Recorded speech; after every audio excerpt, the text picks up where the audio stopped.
जनकपुर में बड़ा सुंदर सा धनुष यज्ञ का आयोजन हुआ है। अनेक अनेक राजा आए हुए हैं। सारे राजा आकर के बैठे हैं कि जो इस धनुष को उठा करके तोड़ देगा या चाप चढ़ा देगा उसी के साथ माता सीता का विवाह हो जाएगा। आज सारे राजा एक एक करके आए और उठाने लगे, कोई भी नहीं उठा पाया। सारे राजा एक साथ मिलकर के आए और एक साथ उठाने लगे, लेकिन फिर भी नहीं उठा पाए। उसी समय जनक जी महाराज खड़े हुए और जनक जी महाराज ने कहा, बोले मुझे तो लगता है कि जो धरती है वह वीरों से विहीन हो गई है। लक्ष्मण जी महाराज खड़े हुए और लक्ष्मण जी महाराज और जनक जी से कहते हैं कि आपको इतना भी नहीं पता कि जिस सभा में और सूर्यवंशियों का अगर एक बालक भी बैठा हो वहां पर ऐसी बातें नहीं करनी चाहिए। अगर प्रभु श्री राम की आज्ञा हो तो इस धरती को उछाल करके और एक मुष्टि के प्रहार में और गेंद की तरह फोड़ दूं, और आप क्या इस धनुष की बात करते हो। प्रभु श्री राम ने कहा, बोले लक्ष्मण बैठ जाओ, गर्जना तुमने कर दी है, अब वर्षा में किए देता हूं। गुरुदेव की आज्ञा हो जाए तो मैं इस धनुष को और उठा सकता हूँ। गुरुदेव को प्रणाम किया। गुरुदेव कहते हैं, उठाओ राम भई जाओ भव चापा, उठाओ राम भई भव चापा, मैं तो तात जनक परतापा, जगत परतापा। बोले हे राम खड़े होकर के जाओ और इस धनुष को तोड़ करके और जनक जी के प्रताप को हर लीजिए। आज राम जी महाराज खड़े हुए हैं, गुरुदेव भगवान को प्रणाम किया। जैसे गुरुदेव को प्रणाम करने के उपरांत धनुष के पास पहुंचे हैं, जाकर के धनुष को प्रणाम करते हैं। बाबा भोलेनाथ को प्रणाम किया है।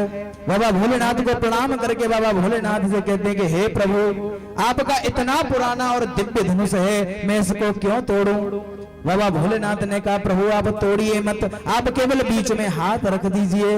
प्रभु श्री राम ने जैसे बीच में हाथ रखा है कि दम के दामिनी जिन धनु लयाओ, दम के दामिनी जिन धनु लयाओ, धन धनु नभ मंडल सम भयाओ।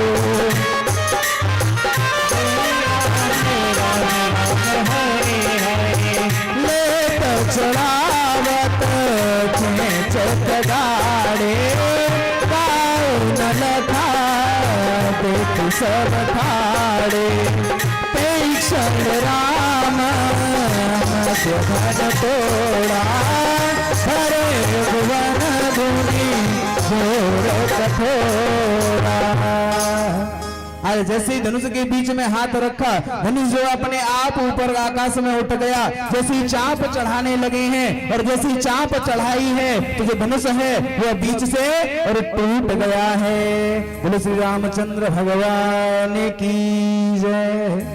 आज जैसे धनुष प्रभु श्री राम के पास आई और प्रभु श्री राम के सामने आकर के खड़ी हो गई, क्योंकि माता सीता जो है वो छोटी सी है और रघुवीर जी रघुनाथ जी महाराज और बड़े हैं। तो सारी जो अयोध्या की औरतें हैं वो सभी और प्रभु श्री राम से कहते हैं कि प्रभु थोड़ा सा झुक जाओ, हमारी जो लाली है ना, हमारी जो लली है वो छोटी सी है।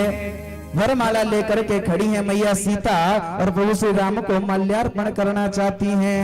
आज सारी और जनकपुर की नारियां प्रभु श्री राम से कहती है, प्रभु थोड़ा सा झुक जाओ, हमारी जो लाली है वो छोटी सी है।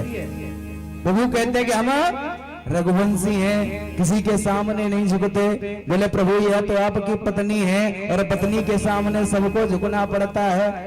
बोले हम नहीं झुकेंगे। पीछे से लक्ष्मण जी महाराज खड़े थे। लक्ष्मण जी महाराज को इशारा कर दिया, बोले आप ही कोई चमत्कार करो। लक्ष्मण जी महाराज कहते हैं हमारा क्या फायदा है। जो स्त्रियां खड़ी हुई थी सखियों ने कहा, बोले जो मैया सीता के पीछे जो उर्मिला जी खड़ी हुई हैं उनके साथ में आपका विवाह करवा देंगे। लक्ष्मण जी महाराज ने विवाह का सोचा, विचार करते हैं। बोले और औरतों से कहा, बोले विवाह का तो कोई बात नहीं है, लेकिन आपकी सहायता किए देते हैं। लक्ष्मण जी महाराज दौड़े दौड़े आए, आकर के प्रभु श्री राम के चरणों में प्रणाम किया है। और जैसे ही चरणों में और दंडवत प्रणाम किया, प्रभु श्री राम भूल गए कि कोई वरमाला हो रही है। लक्ष्मण जी महाराज को जैसे ही उठाने के लिए और झुके हैं, मैया सीता ने वरमाला डाल दी है। रामचंद्र की जय हो। आज चारों भाइयों का विवाह संपन्न हुआ है। प्रभु श्री राम का विवाह माता सीता के साथ में हुआ है और लक्ष्मण जी महाराज का विवाह उर्मिला के साथ में हुआ है।